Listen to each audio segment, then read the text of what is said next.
Boa noite, galera. Vamos começar mais uma aula de Química e continuando com o conteúdo do quarto trimestre, nós estamos falando sobre eletroquímica. Mas o que vem a ser essa eletroquímica? Alguém lembra? Bom, nós falamos que eletroquímica é o estudo das reações que envolvem corrente elétrica, ou seja, é aquela reação química que ocorre a transferência de elétrons. Corrente elétrica é porque eu tenho elétrons sendo conduzido em formas ordenadas. E para isso acontecer, eu preciso transferir esse elétron de um material para outro. Bom, dentro dessa reação, que ocorre a transferência de elétrons, significa então que um elemento desse ele vai perder elétrons. E quando ele perde elétron, esse processo é chamado de oxidação. E, consequentemente, esse elemento que perdeu elétron, ele está transferindo para outro que vai ganhar esse elétron, ou seja, esse processo de ganho de elétrons é chamado de redução. E a reação de oxirredução, que foi que a gente viu na última aula, é aquela reação que envolve essa transferência de elétron, onde um perde e o outro ganha. Para identificar quem perdeu elétron e quem ganhou elétron, nós vimos também na última aula sobre o número de oxidação, e que para determinar o número de oxidação de determinado material, eu preciso saber das regras do NOx, que foi postado na aula passada.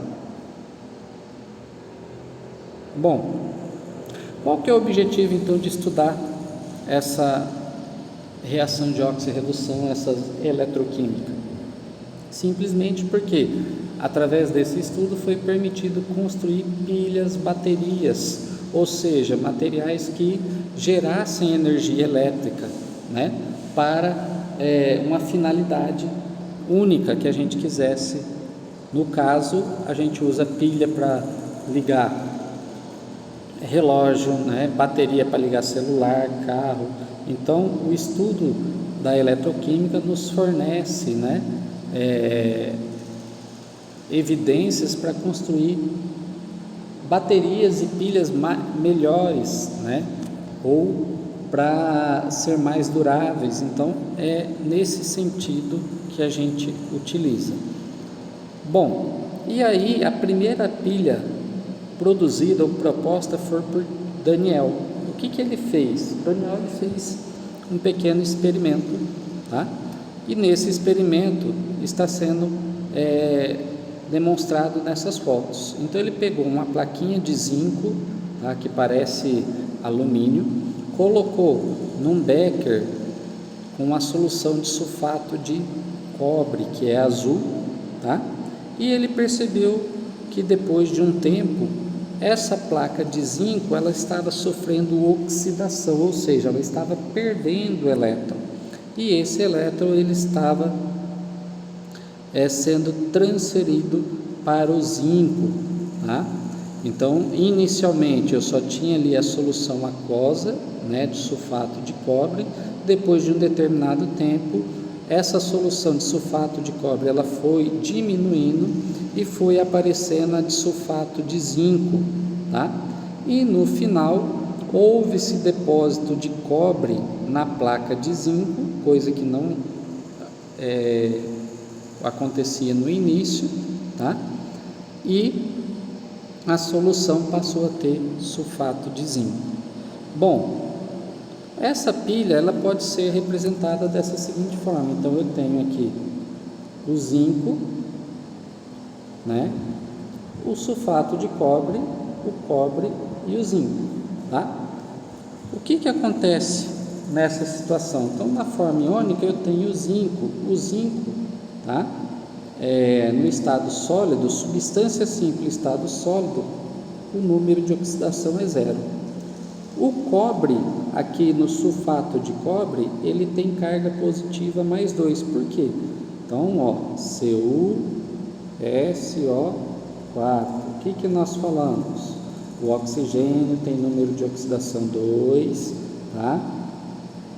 Então, como tem 4 oxigênio, menos 8. Tá?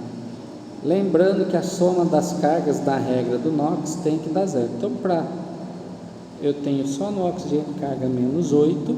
O enxofre ele tem carga positiva mais 6. Então, mais 6 menos 8, né? Para dar 0 só pode ser o cobre mais 2.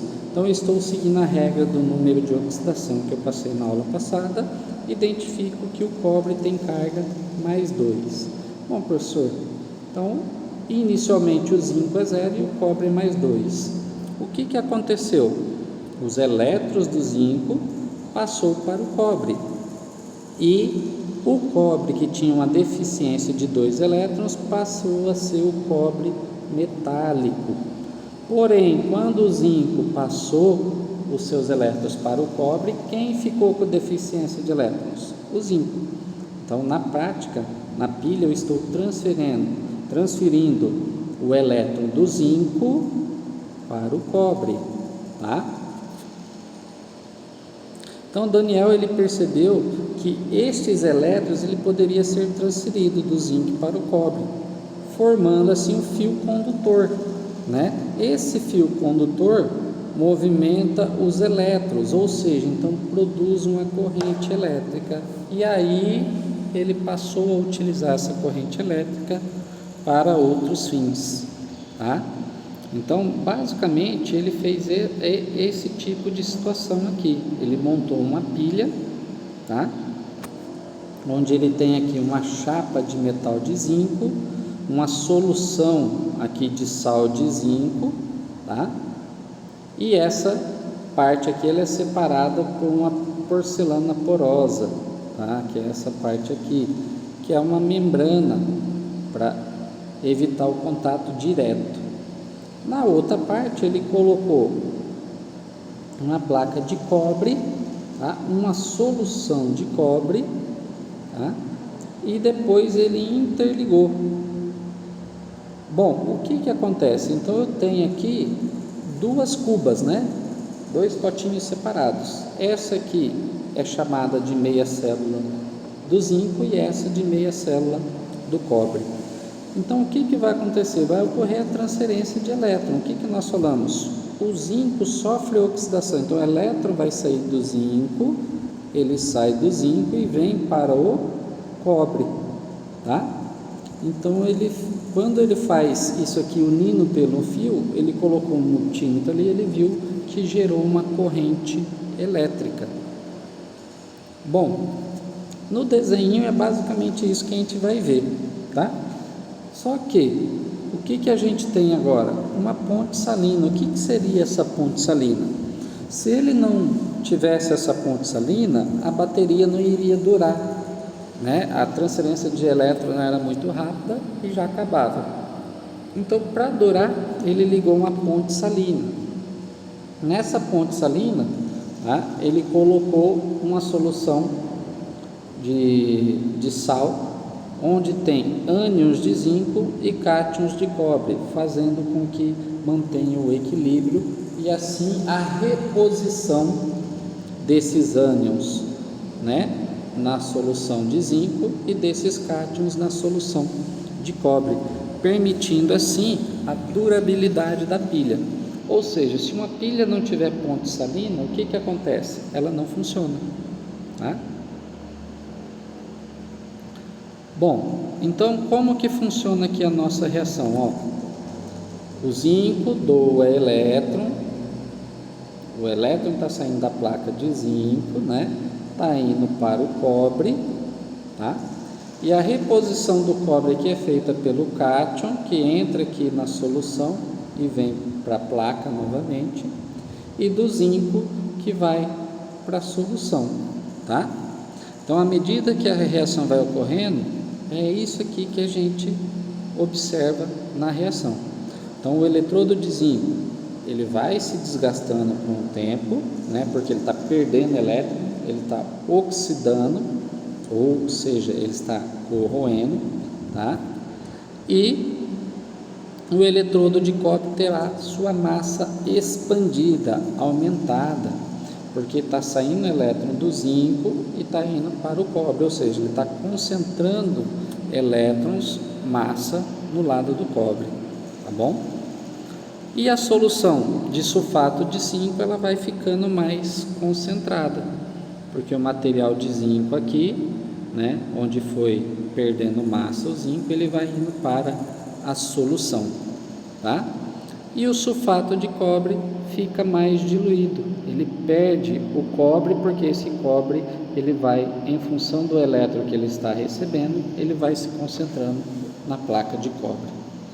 Bom, essa passagem de íon em excesso de um lado para o outro ocorre através da ponte salina, tá? Então, ocorre simultaneamente esses processos e a gente vai ver as reações que representam esses processos de forma separada.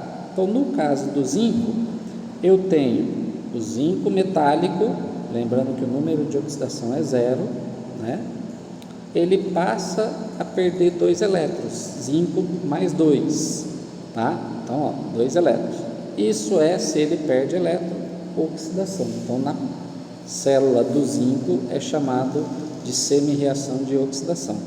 No cobre é ao contrário, ele tem uma deficiência de 2, recebe 2 elétrons e passa a ser o cobre metálico, ou seja, ele está ganhando elétron, é a semi-reação de redução. Bom, se eu juntar isso aí, eu estou cortando a quantidade de elétrons que saiu do zinco, né, é a mesma que entrou no cobre, então eu cortei, tá? Então corta aqui, corta aqui. O que sobra? O zinco metálico e o cobre diluído, o cobre aquoso. No resultado eu tenho o zinco aquoso e sobra o cobre metálico. Então essa aqui é a reação global da pilha. Então, se eu for identificar aquela pilha de Daniel, o que aconteceu na pilha foi exatamente isso aqui, tá?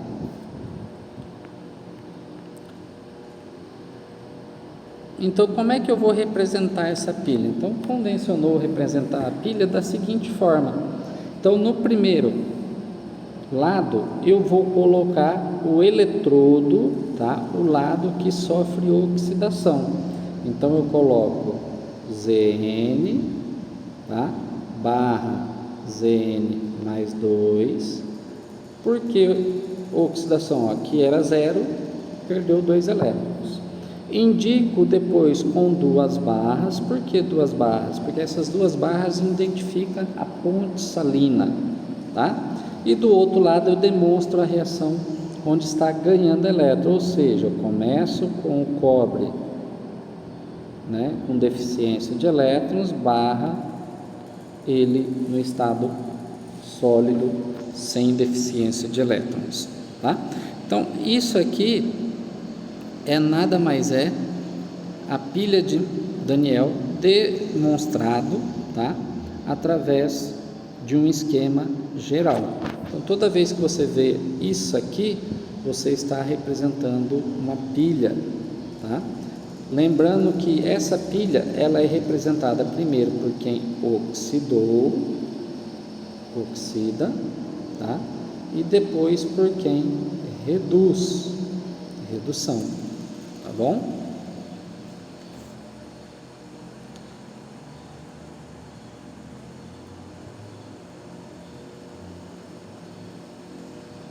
Bom, agora vamos ver aqui no exercício simples só para memorização. Eu tenho o esquema global da pilha ali em cima, tá? Quem sofre oxidação, ó, lembra sempre, essas 2 barrinhas aqui é a ponte salina, tá? O que está antes da ponte salina é o que oxida. O que está depois da ponte salina é o que reduz, né? Então, quem está oxidando? O cobre. A segunda pergunta, quem está reduzindo? O ouro, né? Qual é o eletrodo positivo ou o cátodo? Positivo ou cátodo, né? Então, o eletrodo positivo é o ouro. Por que é o ouro? Porque ele está recebendo o elétron, tá? Então, O elétron sai do cobre, de quem oxida, e vai para quem reduz. Então, o polo positivo é quem reduz. O polo positivo ele é chamado de cátodo, tá? O eletrodo negativo é o cobre, tá? Então, esse cobre aqui, quem sofre redução é o polo negativo, tá? E qual eletrodo será gasto? Bom, nós falamos, quem oxida é o que sofre corrosão, só pode ser o eletrodo negativo, tá? Que neste caso é o cobre. Bom, qual dos eletrodos terá sua massa expandida? Só expande quem recebe elétrons. Nesse caso é o eletrodo positivo, tá? Que é o ouro. Bom, e é isso, pessoal. Na próxima aula a gente vai falar da força eletromotriz, tá? Das pilhas, ou seja, de quanto de energia que cada pilha está produzindo, tá bom?